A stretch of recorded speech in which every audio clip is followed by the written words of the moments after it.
มีเหตุด่วนเหตุร้ายนะพี่น้องเนาะทางบอดี้แจ้งมาหาบานิวนะพี่น้องเนาะว่าทางน้องกระแตนะพี่น้องเนาะถูกรถชนคือว่าได้รับอุบัติเหตุพี่น้องเลยได้ยินว่าถูกรถชนจนว่าขาหักว่าสั้นเนาะกำลังเดินทางไปสู่ห้องหมออยู่พี่น้องเลยตอนนี้ก็ได้ตกใจเด้พี่น้องเลยเนาะคือว่าเหตุร้ายขนาดนี้นี่พี่น้องเลยเนาะเรียกน้ำมันตำหน้าปั๊มน้ำมันเลยพอดีรถตามกันน้องก็เนมเบิ้งบัดแล้วได้ยินเสียงเพื่อน บ่ไปคอยก็ได้ยันหมอเพิ่นให้เป็นหมู่น้องก็เลยเล่นนะเราไปเป็นหมู่เองเฮ้ยว่ะน้องก็เลยไปเล่นน้องเป็นคนสาธารณะอยู่แล้วมันบอกแมนเขาบ่ได้ไปถ่ายเจ้าของรถเขาบ่ได้ไปถ่ายเขาต้องถามไทยกันอยู่แล้วเจ้าสิตัวไปฮอดมื้อใดเพิ่นบ่ให้ถ่ายเพราะว่าเพิ่นการว่านเพิ่นซึมเสียเพราะว่าเพิ่นก็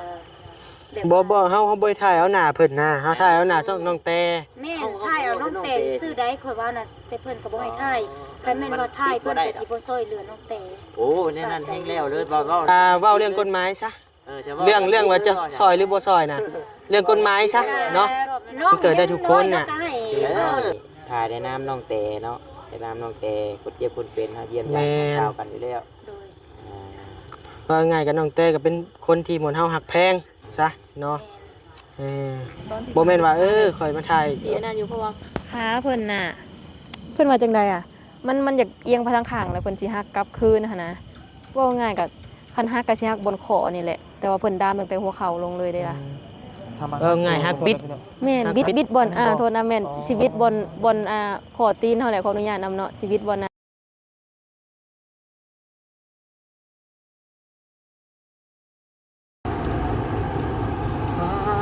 โตพี่น้องเลยเนาะมีเหตุด่วนเหตุร้ายนะพี่น้องเนาะทางบอดี้แจ้งมาหาบานิวนะพี่น้องเนาะว่าทางน้องกระแตนะพี่น้องเนาะถูกรถชนคือว่าได้รับอุบัติเหตุพี่น้องเลยได้ยินว่าถูกรถชนจนว่าขาหักว่าสั้นเนาะกำลังเดินทางไปสู่ห้องหมออยู่พี่น้องเลยตอนนี้ก็ได้ตกใจเด้พี่น้องเลยเนาะคือว่าเหตุร้ายขนาดนี้นี่พี่น้องเลยเนาะ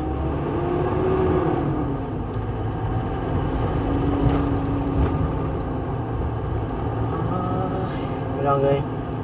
กำลังเดินทางมาแต่ห้องหมอมาแต่บ้านสิมาห้องหมอซีโน่พี่แหละพี่น้องเลยตอนแรกว่าบอนิวว่าจิแลนไปเอาเพิ่นเนาะแต่ว่าเพิ่นมีรถมาแล้วพี่น้องเลยก็เลยว่าสิไปรอเบิ่งอยู่ห้องหมอว่าซั่นเนาะจะสิเป็นใดๆพี่น้องเอ้ยแต่ว่าทางไอรีรายงานมาเบื้องต้นนี่ก็ถูกรถชนว่ะจนว่าขาหักเบื้องหนึ่งบอกเนาะพี่น้องเอ้ยก็ทักทายสบายดีพ่อแม่พี่น้องเด้อเนาะรอบค่ำๆพี่น้องเอ้ยรอบ6 โมงแรงเด้อพี่น้องเด้อเนาะข้าวเนี่ยบอนิวก็ได้เดี๋ยวจะไปเบิ่งนะเบิ่งต้นเนาะพี่น้องเนาะเป็นจังไดพี่น้องเอ้ยคือว่ามาเฮ็ดบุญให้แม่ว่าซั่นแต่ว่าตัวเองถึงรถชนว่าซั่นเนาะพี่น้องเอ้ยเมื่อยนำเด้เนาะนี่แหละเพิ่นว่าคนถูกจำได้แห่งซ้ำเติมพี่น้องเอ้ยวันนี้ก็เดินทางมากับบ่าวบี้2 คนพี่น้องเอ้ยเนาะจะสิว่าแนวใดใส่รถคันนี้คือบ่มีตาหลังเนาะตาย่านแท้อันนี้ฮอดแล้วจังหวะกะจังว่าเขาก็บ่ฮู้เพิ่นนั่งน้ำเจ้านี่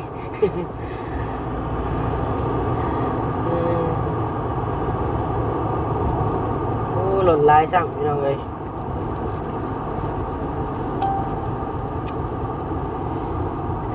จักสิเป็นใดๆพี่น้องเอ้ยโทรมาห้องให้อยู่ให้ห้องท้องแตกพี่น้องเอ้ยเจ็บคือว่าแล้วเนาะขาหักพี่น้องเอ้ย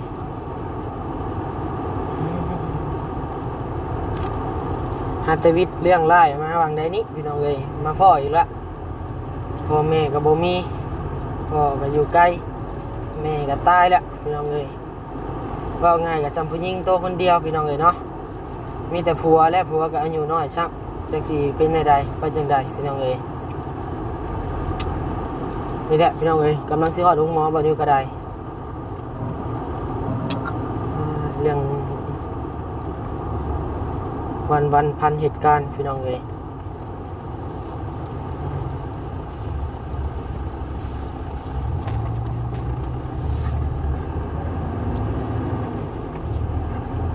จบก่อนก็ได้เดี๋ยวไปฮอดโรงหมอจังหวะกันเด้อพี่น้องเนาะ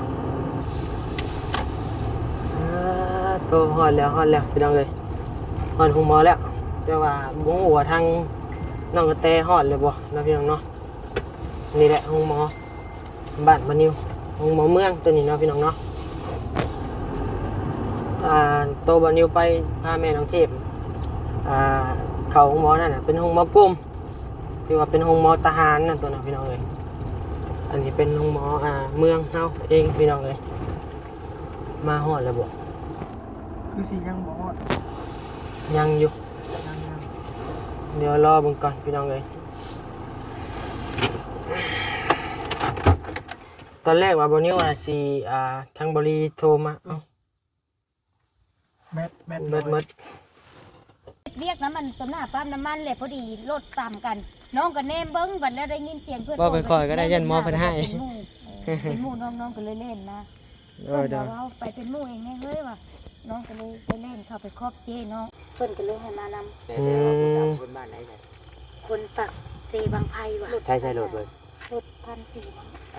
เป็นส่วนเล็กครับบ่ พันสี่คิด ไม่ ว่า ใช่เขาน้องคนนี้ เพิ่นอยู่ในห้องเพิ่นอยู่ทุกครั้งนี่ขาน้องนะคะแต่ว่าผัวเพิ่นมีเป็นโรคขาดที่บางที บ่คันฟอร์ดผู้ คือน้องแต่นี่คนสาธารณะอยู่แล้วแม่นบ่ แม่น เฮาบ่ได้ไปถ่ายเจ้าของรถเฮาบ่ได้ไปถ่าย แม่น เฮาต้องถามถ่ายกันอยู่แล้ว เจ้าสิตัวไปฮอดมื้ เพิ่ อน ใด บ่ให้ค่ายเพราะว่าเพิ่นย่านว่านเพิ่นเสื่อมเสียเพราะว่าเพิ่นก็แบบ บ่เฮาบ่ได้ถ่ายเอาหน้าเพิ่นนะเฮาถ่ายเอาหน้าช่องน้องแต่ แม่นถ่ายเอาน้องแต่ซื้อได้ข่อยว่าน่ะแต่เพิ่นก็บ่ให้ถ่ายใครแม่นว่าถ่ายเพิ่นก็สิบ่ช่วยเหลือน้องแต่ โอ้แน่นั่นแฮงแล้วเลยเว้า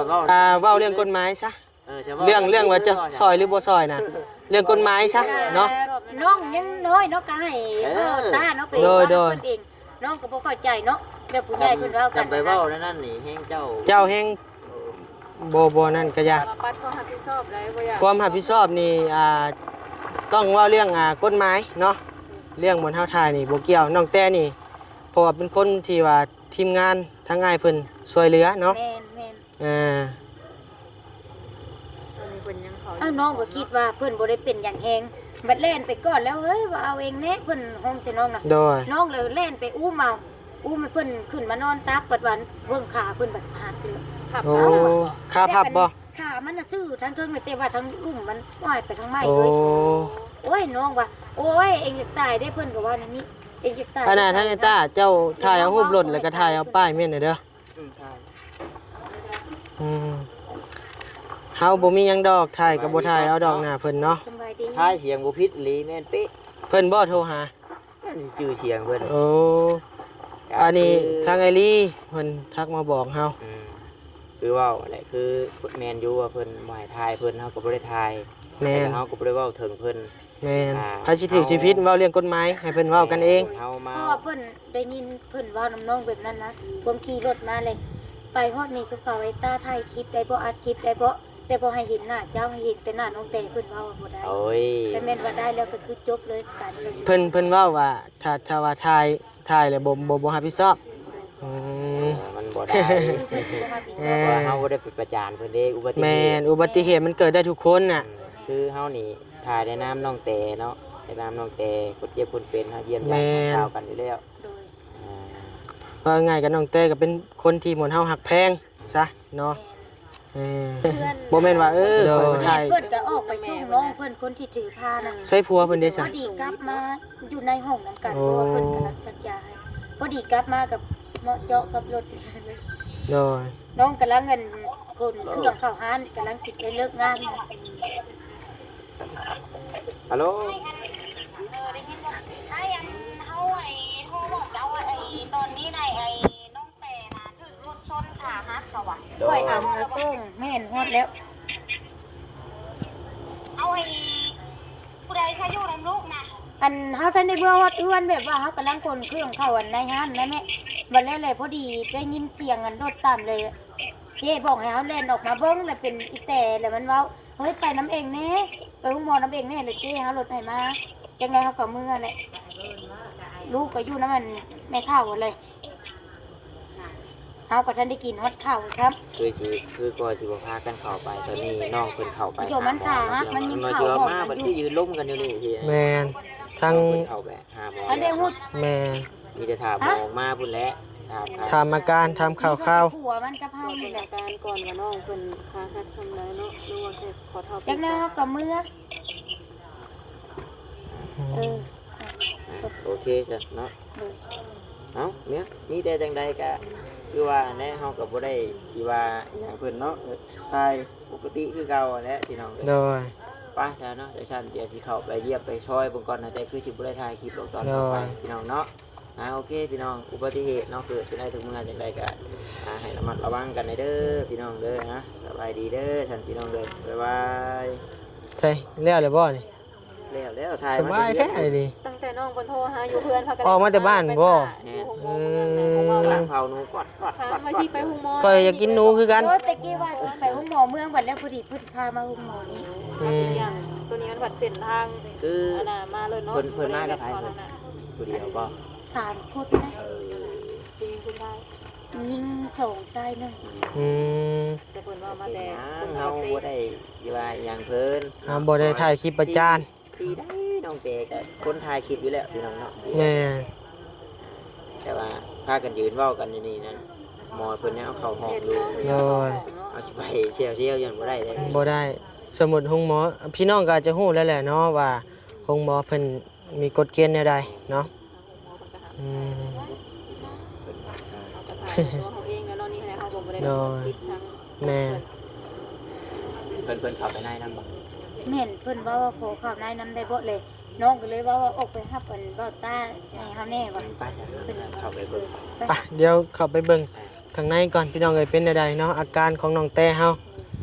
เดี๋ยวก็รอทางอ้ายๆเพิ่นมาอีกวันนี้ก็ได้เนาะ นั่งจับเป็นไรบ้างแฟน ได้ บ่เข้าบ่เจ้า ข้างๆได้บ่ ได้ เนาะ ยืนเอาเลยบ่ เอาเบิดอยู่ได้ ได้อยู่มั้ย อยู่นี่สบายดีแล้วสวัสดีเบิดทุกคนพี่น้อง นี่ล่ะผู้ใช่ มาอบอุ่นกันดี เด้แม่และน้องแต่น่ะเพิ่นเอาเข้าห้องผู้แล้วผ่าตัดขาบ่ โอ้ถือว่านักพอสมควรได้นะ ต่อเลขผูกกรณี3123น้ำส่งบ่แข็งบ่น้ำส่งบ่ผ่าตัดบ่ห้องพักพื้น บักเว้าแล้ว มื้ออื่นบ่แล้วผ่าตัดเนาะ องค์หมอทหารเพิ่นน่ะนี่เฮาก็ยาแล้ว เอาก็ได้คุยเอา เดี๋ยวว่าท่านว่าที่ว่าอีคุยเด้อของติมไปนี่ โดย ไม่จะมาชันมาเที่ยวนังเจ้าเด้อ อ๋อเนาะเป็นเนาะ โดย เขาเกิดยังบ่ได้ว่าเล่นอีกเนาะ เฮ้ยเนาะ คือว่าได้เป็นได้เนาะ เดี๋ยว เป็นสีลำเลียงเด้ว่าสิท กำลังจะเลี้ยงไหนก็บ่ได้จ้างอะไรมาพ่อกับการนิ้วเพิ่นนี่ จานบ่นี่ จวดไปทางก็เดียวว่าหลดผู้เจ็บอะไรมาแล้วมันเอาแม่เขาซะมันยังไว้อยู่อ่ะ อันว่าได้ไหนอัน ให้สอนเพิ่นแน่เจ้าอันเว้า เนาะมาทำมาหู้อีกแล้วเอาข้าวๆซะตามที่เจ้าเห็นนะที่ทางเฮานี่เพิ่นบ่เห็นเนาะโดย ว่าจังได๋คร่าวๆเอาลำดับแรกก่อนมาเพิ่นให้ถ่ายคลิปบ่ แม่นบ่เอาบ่ หู้แล้วตัวนั้นบอกเรื่องอาการน้องคุณน่ะ อาการน้องเพิ่นบ่ตอนที่เพิ่นติดขากับสีอันนั้นอยู่เพราะว่าขาเพิ่นน่ะเพิ่นว่าจังได๋มันอยากเอียงไปทางข้างแล้วเพิ่นสิหักกลับคืนนะคะนะว่าง่ายก็คันหักก็สิหักบนคอนี่แหละแต่ว่าเพิ่นดามตั้งแต่หัวเข่าลงเลยเด้ล่ะ ง่ายฮักบิด แม่นบิดบอลโทษนะแม่นชีวิตบนขอตีนเท่าไหร่ขออนุญาตนำเนาะชีวิตบอลนั่นแหละถ้าบิดก็ ต้องขอตีนนี่ โดย เจ้าก็ฮู้แค่นี้ แม่นเพราะหากที่เห็นเพิ่นเขียนออกมาแล้วพอเฮาไปเพิ่นก็อยู่ในเพิ่นเนาะเฮาก็บ่ได้ส่องเบิ่งเพราะว่าให้ แบบนี้มาว่าเรื่องคู่กรณีนี่แบบอาจารย์เดียวฮู้เนี่ยอะไรก็บอกข้าวๆซะ ก็ถ่ายได้เนาะเพิ่นว่าแต่ว่าก็ถ่ายแค่ตัวคนเจ็บแต่ว่าเพิ่นบ่ขอออกกล้องนำเนาะแต่ว่าเพิ่นก็รับผิดชอบคือเก่า โด แต่ ย บ่ตี ดอกเข้าใจอยู่ตัวน่ะ มันอยู่ในช่วงที่ ดำเนินการ ดำเนินการแล้วมื้ออื่นก็สิไปเบิ่งกล้องจากหน้าห้านแถวใกล้ๆแหล้วเนาะว่า เพิ่นเองก็ยังบ่ฮู้ว่าเพิ่นนี่ไปเสี่ยวต่ำหรือว่าไปเกาะจังใดเพราะว่าตอนหักรถออกมาเลยได้ยินแต่เสียงแบบคือเมื่อกี้ดังรถก๊อกบาดหนึงเลยแนมเห็นคนล้มไปแล้วหั่นน่ะมันบ่ได้ว่า เพิ่นเลี้ยวรถ ต่ำ บ่ แม่นแบบเลี้ยวรถคันว่าสิเกาะก็สิเกาะเอาแต่แขกน้องแต่ล้มนี่แหละขี่รถจักร น้องเต้นี่ขี่ซื้อเพิ่นละเอี้ยวรถบ่ เพิ่นน่ะว่าเลี้ยวรถออกมาแต่ห้านซื้อเครื่อง แม่นแล้ว และน้องเพิ่นน่ะอาจจะอยู่แคมป์ทางบ่นี่ก็เพิ่นก็เล่าคร่าวๆแค่ว่าเพิ่นก็บ่จักว่าเพิ่นต่ำแบบใดซ้ำนะนะเพราะเสียงต่ำก็บ่ได้ดังอีหยังขนาดนั้น ก็คือบ่เป็นหยังเนาะ แม่น ก็ฮู้ประมาณนี้แหละพี่น้อง เนาะเดี๋ยวมันสินั่นนี่เนาะ แต่ว่าเรื่องผู้กรณีเฮาบ่ว่าเราบ่ได้ โดย ที่เราก็ เพิ่นก็บ่ได้หนีเด้ แม่ เพิ่นก็บ่หนี้เพิ่นรับผิดชอบอยู่ ขออยู่ ก็ยัง บ่ติ ว่า บ่ติพี่น้องเอ้ยครับบ่ถือกรณีบ่ยาวกับหมู่สิมาจับกล้องจังซี่ว่าก็ แม่น ของหมู่นี่มัน เข้าใจอยู่ ขอคุยก่อนนั่นเบิ่งก่อนเนาะ เนาะ วันนี้ออกมาจากห้องฉุกเฉินบ่ได้บ่ แม่นออกมาจากนั้น แล้วเอาไปห้องพักฟื้นเพราะว่าเพิ่นดามขาแบบกวดเบิ่งรายละเอียดแข้งขาว่าหักจำใดหั่นนะ เนาะ เดี๋ยวสิเอาไปห้องพักฟื้นก็ถามไปถามเจ้าโตแล้วเนาะว่าอาการเป็นจังไดหมอเพิ่นว่าจังไดเนี่ยแม่ เนาะ น ภายในมามเราน่ะ เศร้ายังเกาะลืมคือเพิ่นเลย เอาไหมดิ เศร้าไหมมาเป็นหมู่นะหมู่เพิ่นเองหั่นแหละ อันที่ว่าชุกเจ้าไปเรียกไปงานเราน่ะแล้วเพิ่นจะบ่ แล้วมาแล้วชอบไปกับค่ำนั่นแหละเพิ่นจนลงไปส่งเครื่องกองบุญอยู่โบสถ์อีหยังแล้วแม่แล้วกลับออกมาแต่ส่งน้องตุ๊กว่าซั่นจึงได้เกิดอุบัติเหตุนะไปส่งน้องผู้กุ้งหันก่อน โดย บัดนี้ทางน้องฮู้เพิ่นจะบ่ไปฮู้บ่ได้เนาะ น่าจะฮู้แล้วเพอไอ้นางเพิ่นก็โทรบอกคนนั้นผู้นี้เนี่ยหั่นนะ พ่อก็มาอยู่บ่พ่อ โบได้ บ่เพิ่นอยู่ผู้แหละบ่อนเวียกเพิ่นมาบ่ได้เพิ่นว่ามีแต่ลูกมา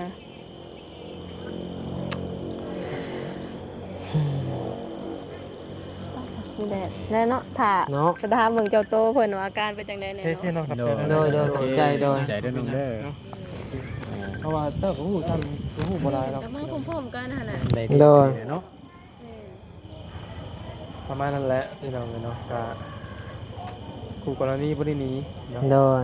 พร้อมรับผิดชอบ รับผิดชอบอยู่เนาะ ก็ถือว่าเฮาโล่งใจตัวนี้ก็ยังดีที่คู่กรณีเป็นรับผิดชอบเนาะ โดยแล้วก็นำส่งหัวน้ำ แม่นครับ ก็ยอมมือสาธุน้ำเพิ่นอยู่เนาะพี่น้องเนาะที่เพิ่นบ่ทิ่มบ่ปะ เรื่องเพิ่นยังบ่เข้ากล้องเขาอย่างบ่ที่เพิ่น บ่ตีเพิ่นเนาะไผก็คือกัน โอ้ถือไปคือกันได้ โดย คนแล้วก็แม่นอยู่เฮาบริสุทธิ์ก็จริงอยู่แต่เฮาอยู่ในความตื่นเต้นอยู่ แม่น อยู่ตอนที่กำลังตื่นเต้นกำลังย่านนี่บ่ว่าไปแล้วเป็นเนาะ ตกอกตกใจได้หน่อยเนาะ โย ว่าใครได้ตน เพราะว่า เฮาได้ผู้หนึ่งแหละ แม่น ใจเพิ่นอยู่นี่ดีแล้ว ถ้าเราบ่เกิดน้ำเฮาแล่นรถมาก็ยังตกใจอยู่ อืม จวดมาตื่นอยู่ ที่จะได้จ้ะ อื เนาะ ม ที่จะถ่ายรอเบิ่งฟังเบิ่งเนาะทำมาและอัน เพิ่นผู้แลใครแน่ผู้แลเบิ่งเข้าห้อง ได้ว่ากระปัวแล้วก่อนจังหวะ โดย ได้ว่ากระปัวแล้วแหละ จะสิเกิดแนวใดเนาะ จะไปหาคือในไม้น้องเพิ่นแล้วก็เอ๊ะ โดย เนาะมาเยี่ยมมายาม ก่อนมือมาเยี่ยมมายามไม่พี่น้องยังไงก็ฮอดมือหมอและสุดละพี่น้อง แม่ เนาะ นสุดแต่นี่แหละเนาะ มือแพทย์มือหมอได้เด้ ก็หมดห่วงแล้ว คือเฮาในซอยยังบ่ได้แล้วตอนนี้มีแต่ซอยให้กำลังใจพี่น้อง แม่น โดย ไปเป็นนาทีของหมอเพิ่นเนาะ แม่น หอยมือแผ่นมือหมอก็โอเคแล้วดีแล้วเนาะ ผ่าตัดเลยเนาะ กะฮักปิดนี่กะเบิ่งแล้วมันฮักใหญ่ฮักน้อย บ่อยู่ห้องเขาห้องผ่าตัด บ่แม่น บ่แม่นบ่ ห้องฉุกเฉินเบื้องต้น เราครับครับผู้เลี้ยง เด็กเขาเจ้ามา3 คนเด้ นี่แต่ครับผู้เลี้ยงเขามาฉะนั้นแหละผัวผู้เป็นเนี่ย เรียนแล้วมาผู้เดียวเจ้าแต่นี่ ยันน้องแต่นั้นขับรถมาผู้เดียวก็จักเนาะ แม่น ยันขับมาผู้เดียวแต่ยันชั้นปัวเป็นแน่น่ะเนาะ อืม แต่ว่าซ้อนมันนํกันมานะกันก็สิเจ็บคือกัน แต่ก็บ่ได้ตัวนึงเถอะเพื่อมาทำกันผัวบ่ บางเทื่อคนขับเจ็บกลัวบางเทื่อหักบ่เนี่ยเดี๋ยวถามเพิ่นก่อนเนาะ บ่จะว่าอย่างไรยังคิดเกียจพี่น้อง แม่น ดู แฮงเว้าจังน้อยแฮงไปเรื่อยเนาะ โดย ต้องทำกับปากเจ้าโต เฮ็ดให้เพิ่นปลอดภัยนั่นแหละเนาะ แม่ เนาะ โดย เป็นกำลังใจให้เนาะ ภาวนาเลยทั้งประตู กระบาดที่ได้พี่น้องที่แล้วสิจบทุกจริงทุกอย่างเนาะสิจบเรื่องเล่าต่างๆพี่น้องมา ยังมาพ่อเดี๋ยวมีอีกเนาะ พอกระบะเป็นอยู่เลย อืม เบิ่งน้ำกันนั่นแหละถ้ารุ่นน้ำกันเนาะกันสิเกิดนึงอยู่แล้วก็เบิ่ง เนาะ คือว่า สาหัสนะ พอสมควรเลย สาหัส ง่ายๆคือเบิ่งไม่ได้หรอก เรียกจังปิดกล้องแล้วเฮาย่างไปเบิ่งอาการถามไทยเนาะเพราะว่าสิได้กล้องกลับไปนี่มันผิดระเบียบห้องหมอ โดย พ่อแม่พี่น้องก็อาจจะฮู้อยู่เนาะ บ่อยากบอกตรงอยากแค่อะไรพี่น้องเอ้ยอยู่ไปแล้วถ่ายคลิปของหมอ แม่น เป็นกฎของเพิ่นเป็นน้องหมอรัฐบาล แม่ เป็น นหามทายเนาะ คำคือคลินิกระเบียดน่ะบ่ย่าน ทายได้แม่นบ่ ได้ทุกอย่างอ่ะนะ โอ้ ยังไงโปรโมทจำเป็น อืม แต่ก็ต้อง กับ น้องครับ ตัวพาโพแซมไปแห้งคักอ่ะนะ เป็นอย่างนั้นเนาะ โอ้ยนวดซักก้นอยู่กะให้เบิ้งอ่ะนะ แต่ก็ต้องยอมรับค่ารักษาถูก แม่นค่ารักษานี่นักอยู่ เนาะเป็นเอกชนมันสิแพงแน่น้อยนึงอันนี้เป็นของรัฐบาลปฏิบัติตามมันแหละ โดย ตามกฎของ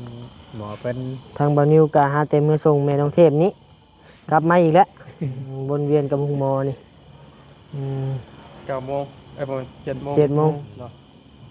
7:08 นาที อืม เปิดบางที ว่าทุ่มหนึงนั่นเอง กำลังว่าสิไปหารับหานอนว่าซั่นมื้อนี้มาแต่เฮือนน้องไฟฟ้าไว้ว่าซั่น ทำไปแล้ววะ ทำอีกแล้วพี่น้องเอ้ยจักแนวใดเนาะ เดี๋ยวกำลังสิแยกย้ายนั่นแหละ แม่ มากินข้าวพี่น้องเอ้ยตั้งบ่ต้นก็ได้ได้นัด กินข้าวยังบ่ทันแล้ว เพิ่น เนาะ ก็บ่ยาว โดย กินข้าวนั่นแหละ โดย พอดีกำลังสิเลิกแหละ โดย ก็ความ กินน้ำเป็นเลี้ยงข้าว โดย เลี้ยงข้าวเป็นยูทูบ เนาะ แม่น ได้แล้วบ่เอ้ย ได้ละ เรียบร้อยแล้วบ่ เรียบร้อย เบิดบ่ เบิดแล้ ยั ว งกำลัง ว่าแล้วก็กระซิบได้อยู่บ่ได้จักก่อนจักแสนเลย โอ้ยเดี๋ยวเดียวนี่ ว่าเด้อเด้อ ว้าว สิเปลี่ยนคันนี้ก็จักเนาะ ว้าวเนาะเงินออกมา20,000อ้าย20,000กว่า โอ้ยเอา จอก6-7 เดือนเนาะแบบได้ ๆแม่นใส่หนี้ก็หมดแล้ว ใจน้ำดีใจน้ำเนาะดีได้พี่น้องนี่แหละหลายผู้หลายคนก็คิดว่ามันง่ายบัดโอ้ยอยากให้มาลองมึงอยู่พี่น้องเลย อืม บางคนนั่งเบิ่งกันซื่อนี่ก็แม่นบ่ได้ไปนำแล้วบ่ได้เฮ็ดบ่ได้สัมผัสนั่นน่ะ แม่น ก็ว่ามันง่ายแค่ว่าถ้าเบิ่งคลิปเนาะแหละยามเฮาลงมันปึ๊บง่ายลงนี่นะบัดพอลงสนามมานี่น่ะมันบ่คือคิดพี่น้อง แม่น เอาก็ถือว่าประสบผลสำเร็จอีกแหละเนาะ คันหนึงเนาะ ขันหนึงว่าซั่น โด ซะ ย ก็ดีใจนำหลายๆทั้งง่ายก็ได้ โดย ความโชคร้ายก็จะ มีความโชคดี บ่มีครับ บ่มีบ่ เอ้าตื่นเต้นก็ได้ อืม คือหมู่เว้าอันนี้เนาะ คือของบ่ต้นนั่นคือฮู้แหละพี่น้องเอ้ยผู้ติดตามก็ได้100,000 คนแล้วพอดีมันเชรับ ฉลองกันแล้วป่ะ ต่อสิว่า นี่ก็ยาหน้าล่างเลย ฮะ ล่าง ล่างนั่น เลี้ยงนะ มันรหัสมันบ่ได้ บ่เกี่ยวเลย หึ มันได้เลยได้เนาะหมื่นละ เอา แสนละ แม่น มัน บ่ แต เอ้ย กแสนนะครับที่ร้อยก็ได้ ทีนี้ขาย สินดาดให้ เดี๋ยวนี้ฮะ สินดาด สินดาดบ่ โอ้ เอาชุมชินไปที่ไหน ประชัดเลยเนาะ แน่นละ แม่นเลยมือใหม่จะเล่นเด้อ อืม นายโยมือใหม่มื้อนี้มันอิ่มแล้วนะก็สิว่านี่ โดย ตื่นเต้นข่อยก็ตกใจหมู่ว่าอยู่ในหม่องขันโฆษณาด้วยว่าสัตว์ข่อยก็เข้าหลังบ้าน YouTube ก็ไปฮูบโลโก้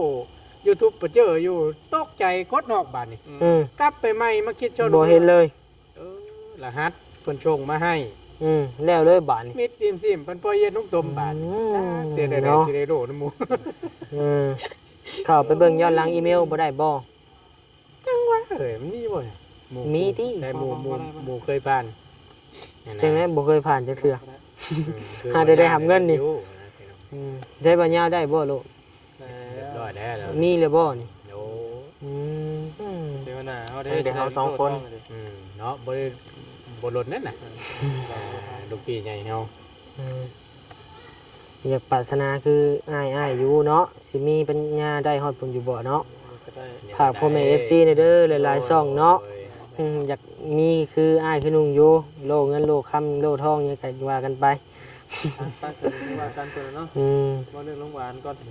เอาโลละบาท อื เนาะ ม บ่เรื่องข้าวโรงพยาบาลเอาโลอยู่ โอ้ว้าวมากับฉลอง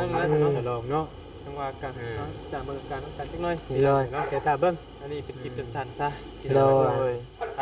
อยู่ดีมีแฮงเด้อร่ำรวยเด้อ น้องคนนี้ โด เนาะ ย